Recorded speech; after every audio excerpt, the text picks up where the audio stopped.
all these slides out to you guys. So you should have them in your email. And I think we're all set to go.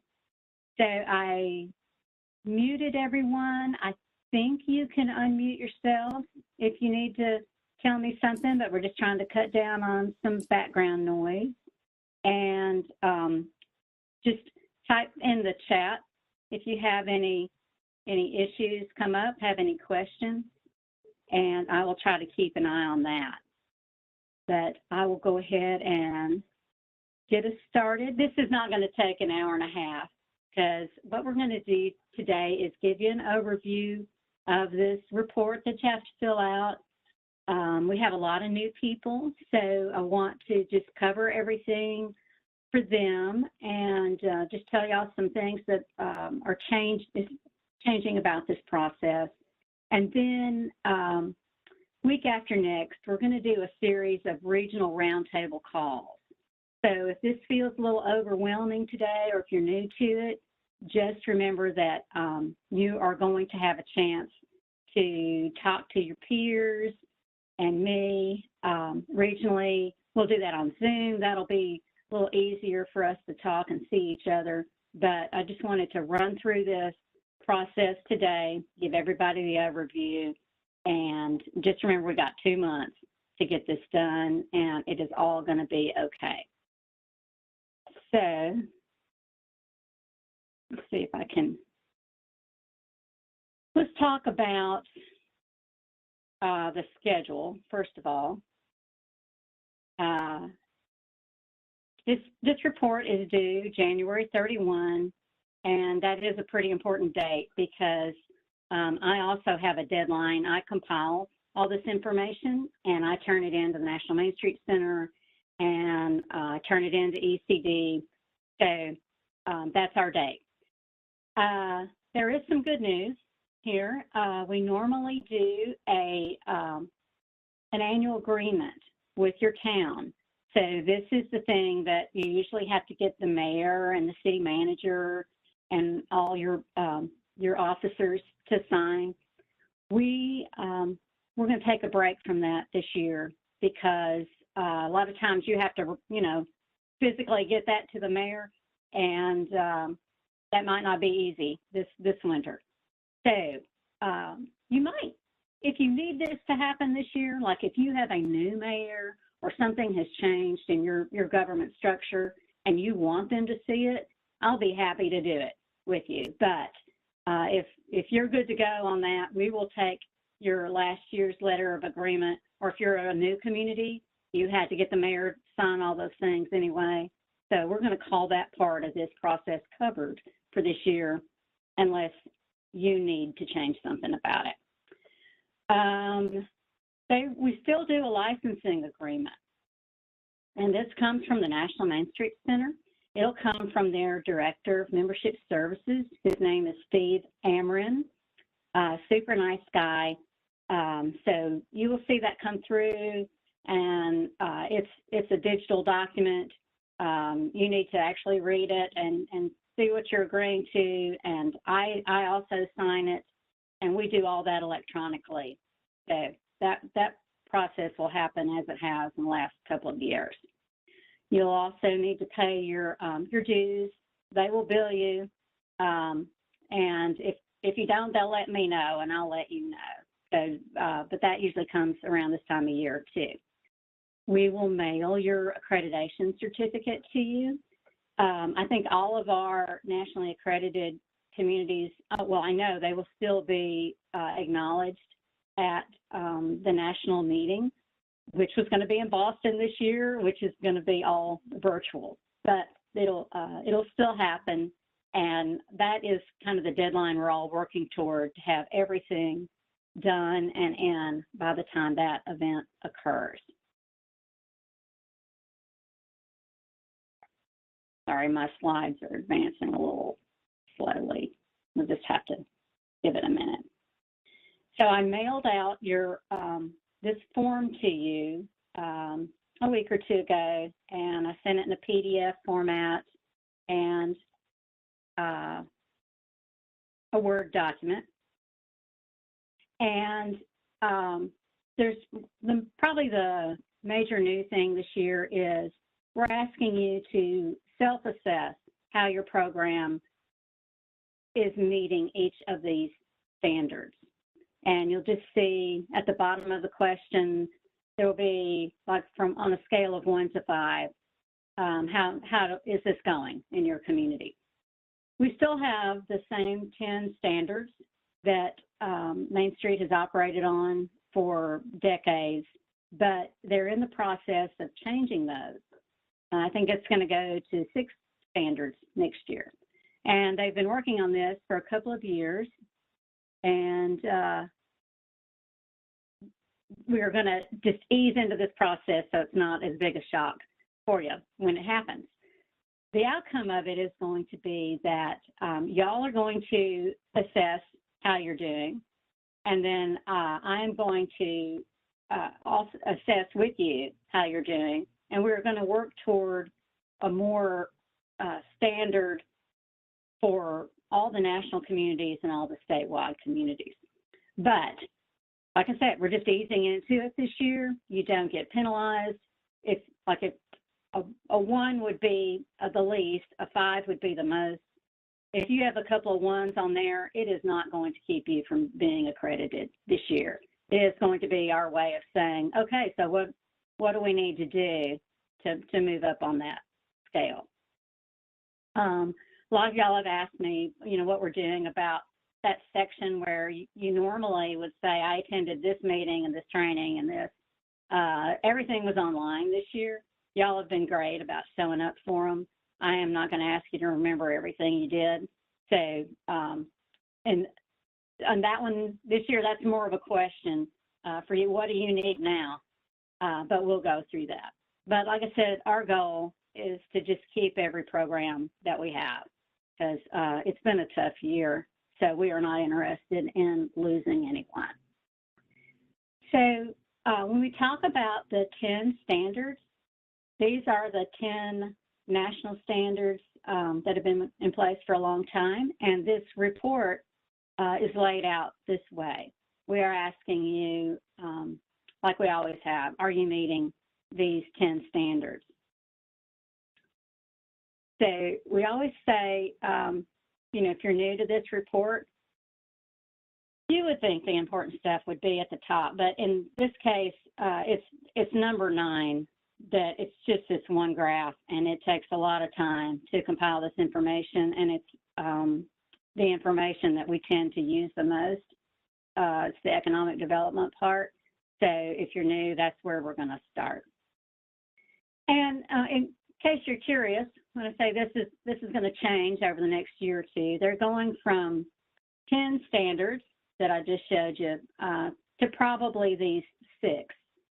And it's still, number 1 is still you show broad-based community involvement, but we're just going to work harder at it to make sure we're not just a merchants association. And number 2, the second one goes to this point as well, inclusive leadership and organizational capacity. And we're going to have to show that your board and any committees or groups that you have are reflective of your community. And I wanted to just go ahead and show you that this is the direction this is going, because I know how a lot of your boards are structured, and some of those board members they've been with you a long time, and some of your bylaws just let them stay on forever. But we are going to have to figure out a way to make sure that you have diverse leadership and that it reflects the makeup of your community. So it's not this year. We'll probably start on this next year, but I know it takes a long time to recruit and develop board members. So I just wanted to let you know that was coming. Diverse and sustainable funding, which we have emphasized for a long time. Strategy-driven programming. This is the move toward the transformation strategy, and that we've been working on for a few years, and you're going to see it come up in, the upcoming years. but again, not this year as much. Preservation-based economic development and demonstrated impact and result. So even though, it sounds better, we're going from 10 to 6, each of these 6 points have a lot of detail coming out in them about how we meet these things and how we achieve them. So, but that's not this year. I was just giving y'all a look at where we're headed. And it's important to remember that when you fill out that section 9 that we were just talking about, we use that data everywhere, and these are the key points that come out of it.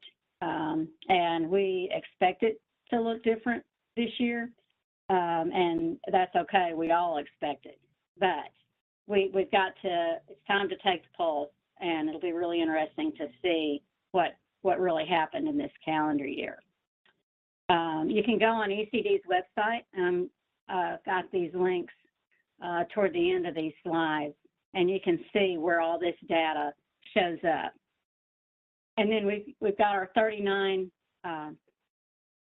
nationally accredited Main Street communities. Like I said, we want to keep all of these and add another 1 or 2 really soon. We're expecting Centerville and Tullahoma to come on.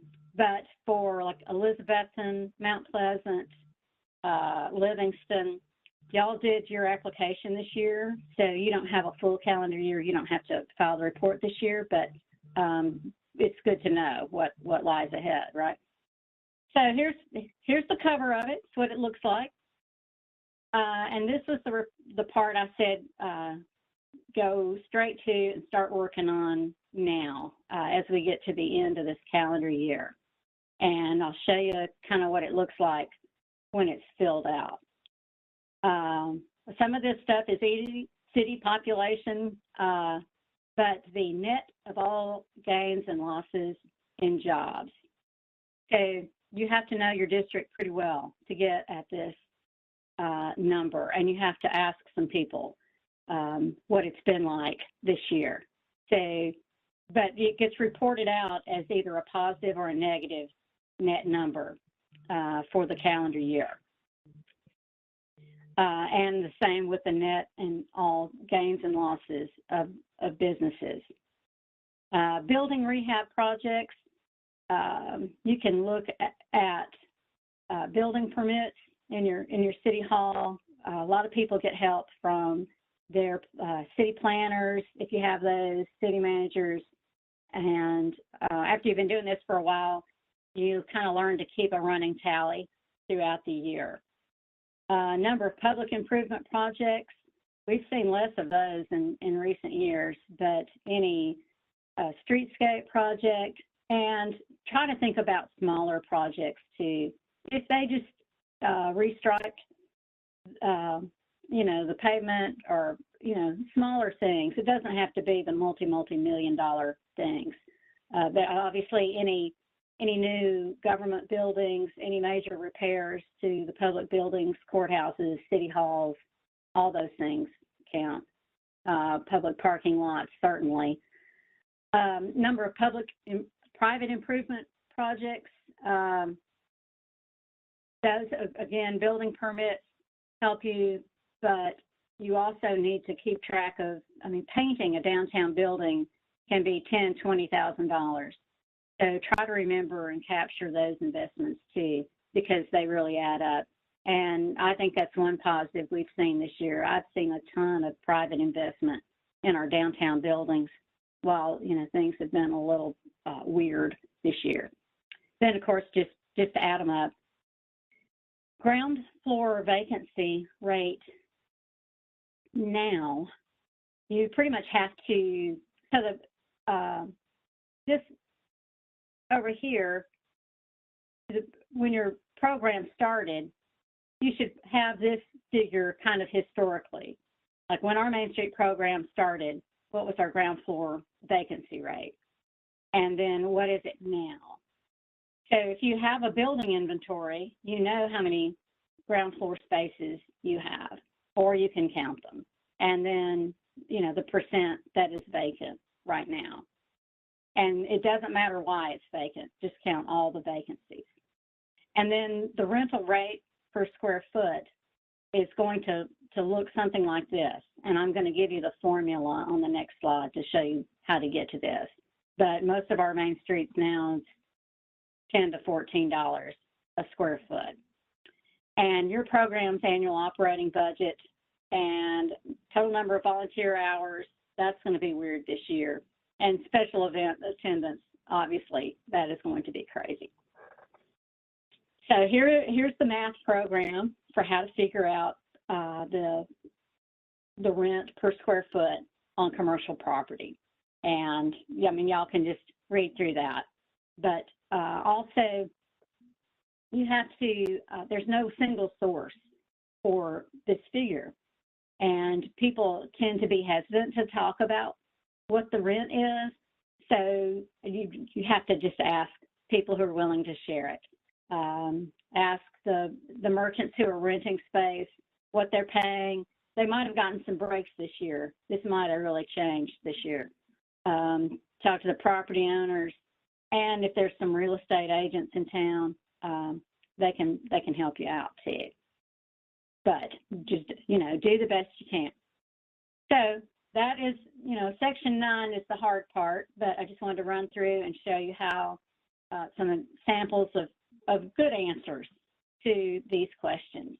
So section 1, we list all the different groups that might be involved in Main Street, and you can go through and just, you can click, and then you usually write something under there about, you know, how they're involved in your organization. Standard number 2, you have to have your vision and mission statement. I included this from Morristown just to show the difference in a mission statement and a vision statement. And the third standard is you have to have a work plan for the year. In Tennessee, we don't have a standard format. We let y'all have some variations there. So I have included some different samples of how different communities meet this requirement. Some of them are one page, that's fine. Some of them are multiple pages, but it's just to show you what your plans, and this is all for 2020, the year we're finishing up, and how you were going to achieve your goals for the year. So there are several good examples there. And now standard number 4 is a preservation ethic. So we ask you these questions just to keep track of where you are, but these things are not required, and they're not going to be as we evolve in this process. So is your Main Street program part of a National Register Historic District? Do you have a local historic district? And I can explain the differences in those a little bit further. And do you have design guidelines? And are you a certified local government with the Tennessee Historical Commission? So we have a lot of variation. Some of our main streets have all these things. Some of them have none of them. So if you want to see where what in your community is on the National Register, here's a really good link for that. You can look it up. Just go by your county and you can drill down from there.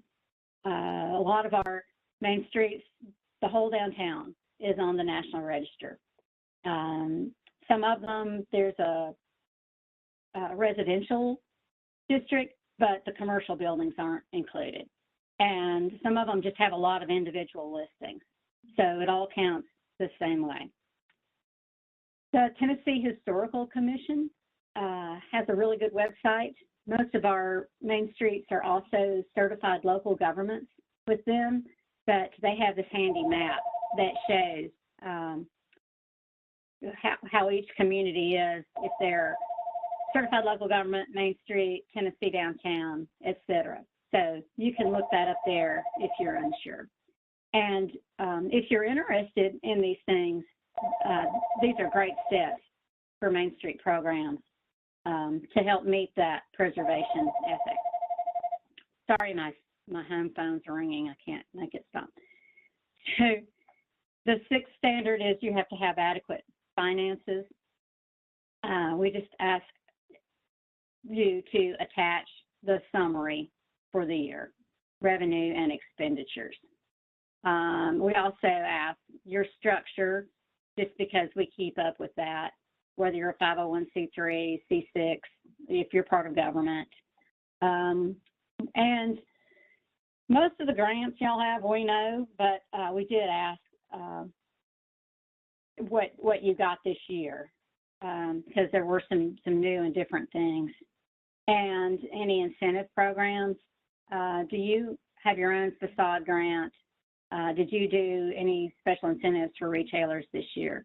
And then here is this thing we added this year on a scale of 1 to 5, with 5 being the best and 1 being the least. How would you rate your program's success in meeting this standard in 2020? So if y'all say like a 1 or 2 or a 3, we are going to try to work with you over the next year or two and see if we can help with that. So standard number 8 is the ongoing training for our directors and for your board. And this is normally where, you know, we would have you fill in every meeting, every training you attended. We are going to just waive that this year. I know all of y'all have attended a lot of our online things, and we had many. It would be hard for me to go back and list every training we did, COVID related and everything else. So, but we do want to know what training would be most helpful to you in 2021, because we are working on that schedule. We'll still have quarterly trainings, but I imagine at least to the middle of the year, they will probably continue to be online. So at the end, we ask you to attach these things, your work plan, your board member list, the statement of revenues and expenses, that budget document we talked about. We still want your job description and your bio. We have a lot of new managers, and it helps us just know each other better and know who's in the job. And then on that section 9, it does ask that you provide notes for that number that you put in the graph, especially if you have a big gain or a big loss. There will always be a note there about what big thing happened that caused that. That does not have to be every business, every job that you counted, but just the big things that led to those numbers in your report. So that is the overview. Like I said, we are going to have this series of Zoom calls in 2 weeks that are also optional for you guys. We're going to do them regionally, but you can attend another region if it works out better for you.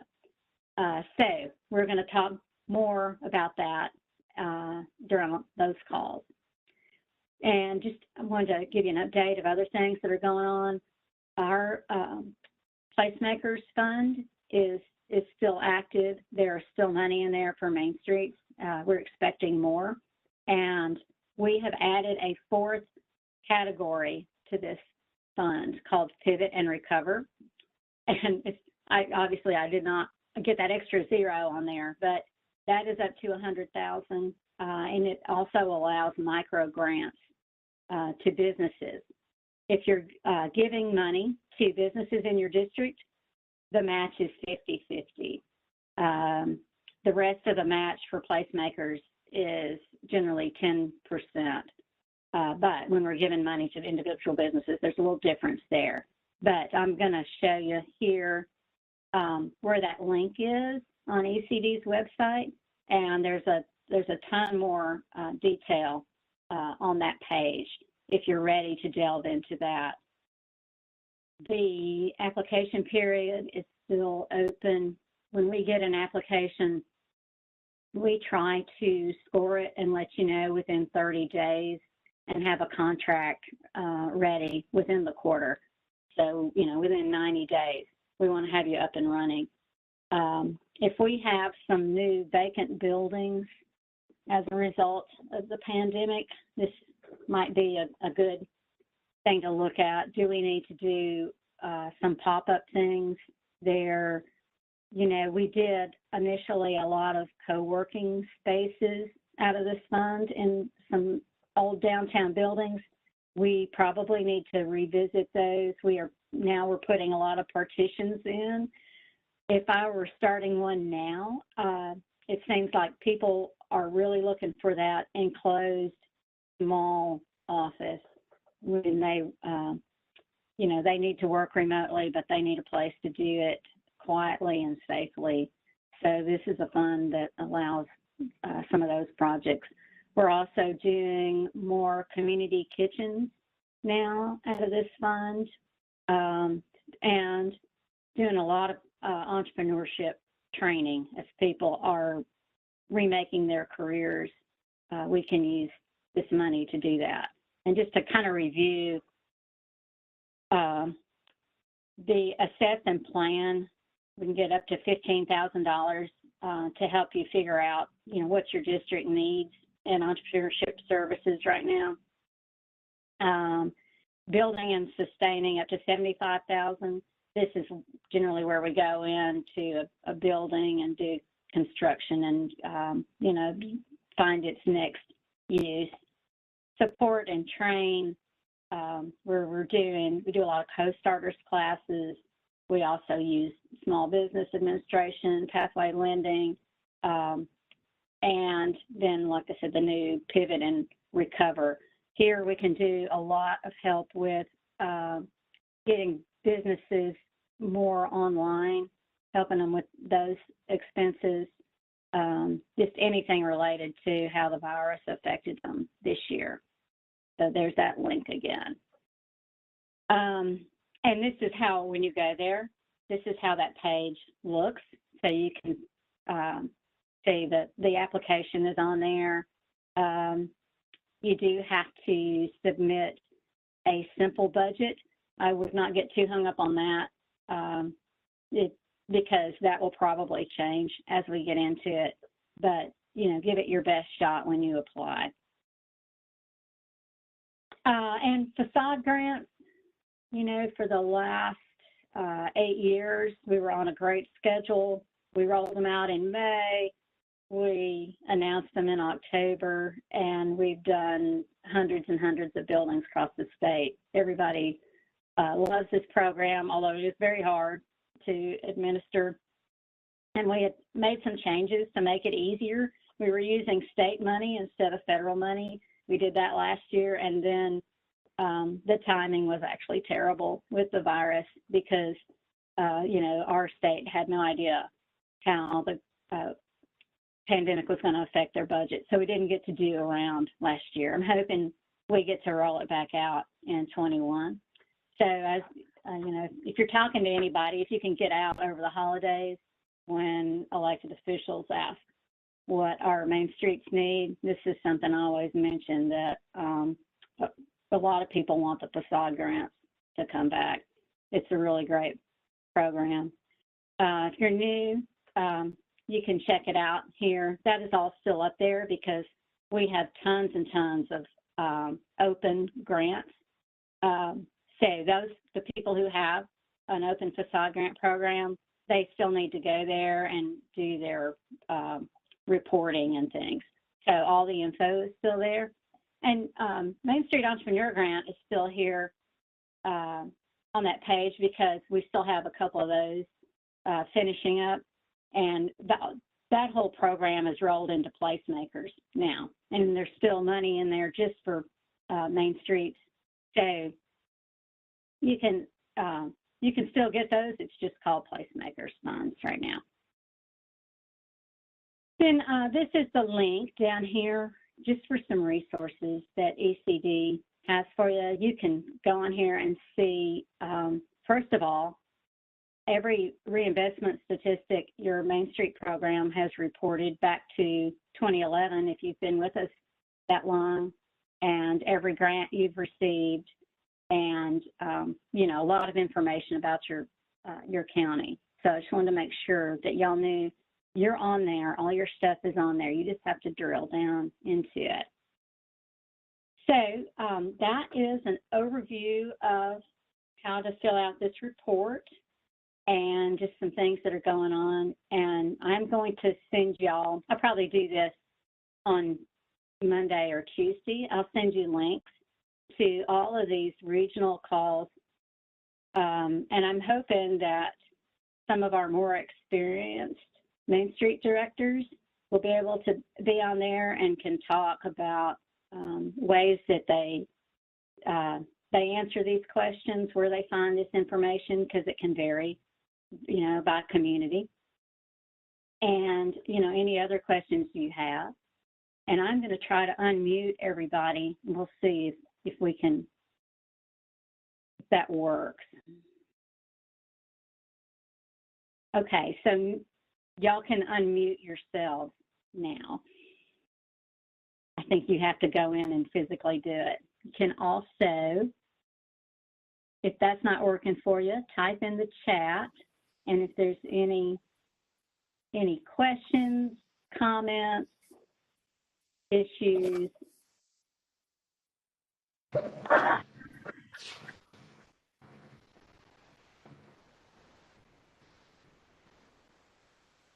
and I'm going to stop sharing so maybe we can see each other a little better. There we go.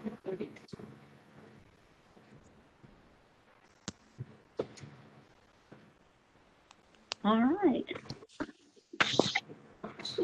So I'm not seeing anything in the chat.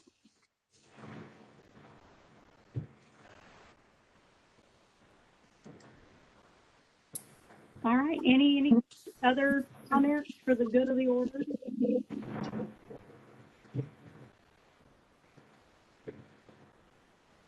All right.